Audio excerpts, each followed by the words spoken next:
This is Hidden Killers with Tony Bruschi. Here now, Tony Bruschi.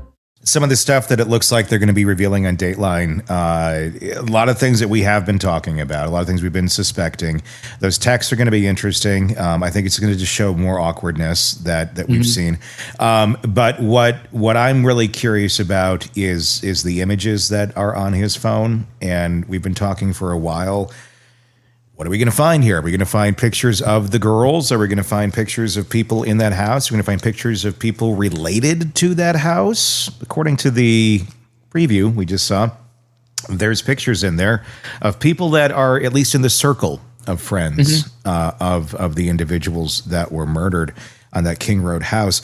And Kohberger didn't seem to have friends. So, I mean, it's weird that you have pictures of people in your phone that you're not friends with. That seems odd.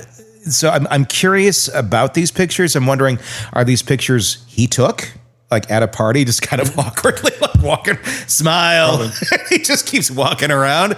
Or are these pictures that he took from other people's social media and then saved on his phone and then was kind of looking at those and ruminating on those? What do you think we're going to see there? What does it tell us? You were going to see exactly what you just said. And so you got to, again, you put yourself, as we use with our deep empathy in this. All right, so here I am, I'm this individual. And what is he? He is a researcher, is one of the things he is. He collects data for analysis. So a lot of times I'd imagine he's going to have a lot of social pictures in here. He's going to have a lot of things from events he may or may not have attended, whether it's through someone else's cell phone or his own. For what purpose? Study. He needs to understand and look at what does people's behavior in these situations look like. He's learning how to try to blend in. And so because he doesn't feel the same emotions of these people around him, so he's trying to study what these emotions are. And so when you're thinking about it, so why would he be so attracted to serial killers? Well, because they didn't have emotions like him. So remember, likes attract.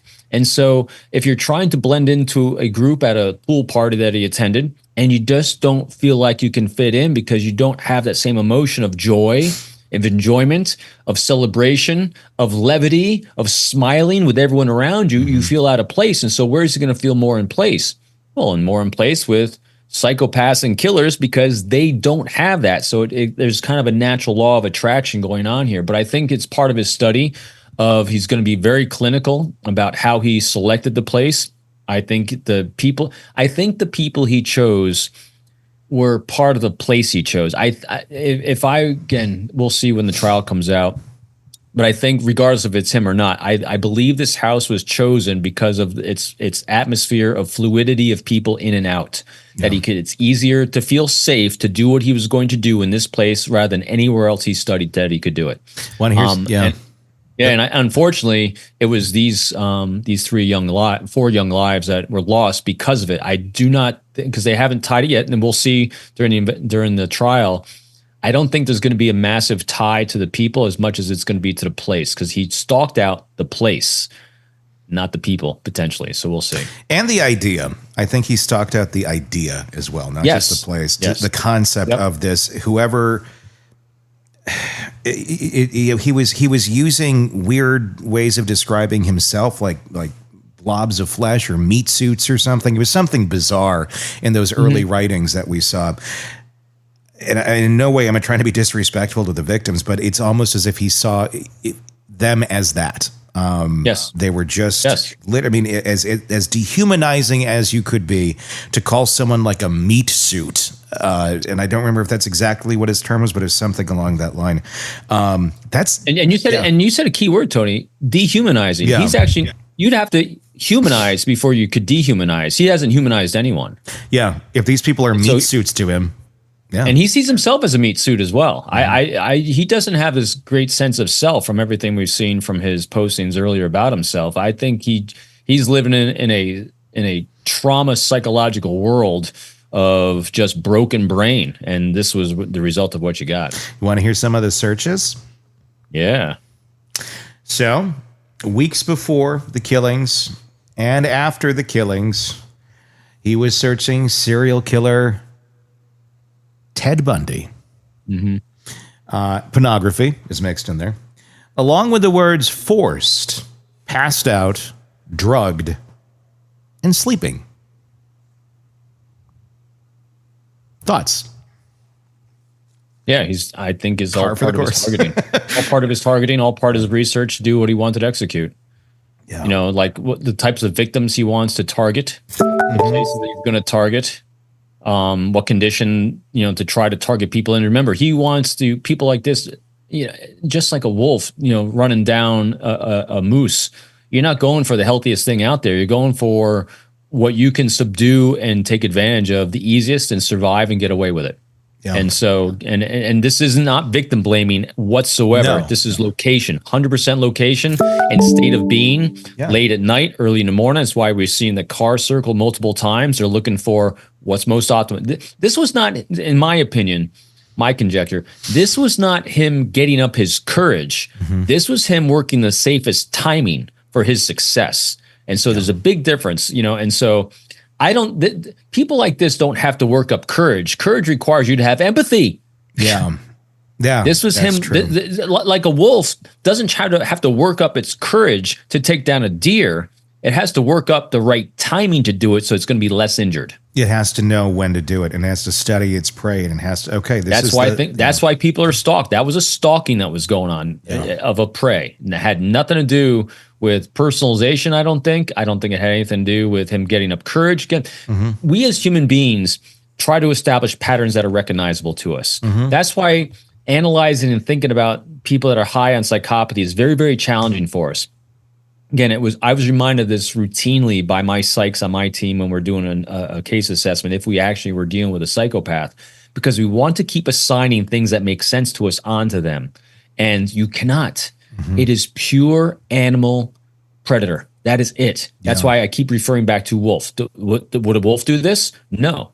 Does a wolf target it doesn't like this deer, so it's going to target this deer? No, it's a lowest hanging fruit that's going to allow its highest probability of survival and get what it needs, the thrill of the hunt and taking something down. I think that's all that was going on here. Do you think he was, it looks like, I mean, I want to say like his going around the house felt surveilling for a while, and then it went to kind of stalking, and then it went to actually attacking. Do you think he planned this night? Do you think that it could have been any of these nights that he was lurking around and stalking or surveilling his prey, and he was just kind of waiting for the right moment to pounce? Or do you think that he somehow figured that this night at this time was going to be the night that he was going to do it? Or was it just kind of like, he's probably always had the knife in his car ready to go just for the right moment, and he didn't know when the right moment was? Probably a little bit of everything on that one. So, you know, let's place ourselves in that mode the best we can of a broken brain ass, predator, vile human being. Yeah. And he probably got to the point where he's ready to execute. And now he's established patterns of behavior of the house. And he probably, again, I don't know the patterns of behavior of the house. That'll probably come out in the trial. Yeah. But he's probably able to narrow that pattern of behavior. So he's probably, I'd guess there's a pattern of behavior during a time frame of a week, from a Sunday to a Monday, or Monday, you know, however you want to block it, in a 7-day time period of the most probable day of the week that they generally have a lot of people in, a lot of party, probably targeted, because wasn't this after a football game as well? I don't know for a fact. I don't think know there's a football game that night or that day, as it was a weekend, as I remember it. And so he probably was able to narrow it down to maybe to a few potential dates based on a set of criteria that this house is always going to be in this sort of condition with the inhabitants in a certain condition that he wanted them to be in. So he probably studied this for a period of time that narrowed it down to that exact condition he's looking for, and he's waiting for that condition to match again. And he probably got pretty good at, again, he's a PhD student. You know, you're used to analyzing and looking at data and searching it and taking in more data. And that's probably what we saw during all those circlings, the lookings. I think, but if I'm conjecture wise, he's probably prepared to do it about at least a couple of weeks ahead of time. He had everything set, everything planned, everything ready to go.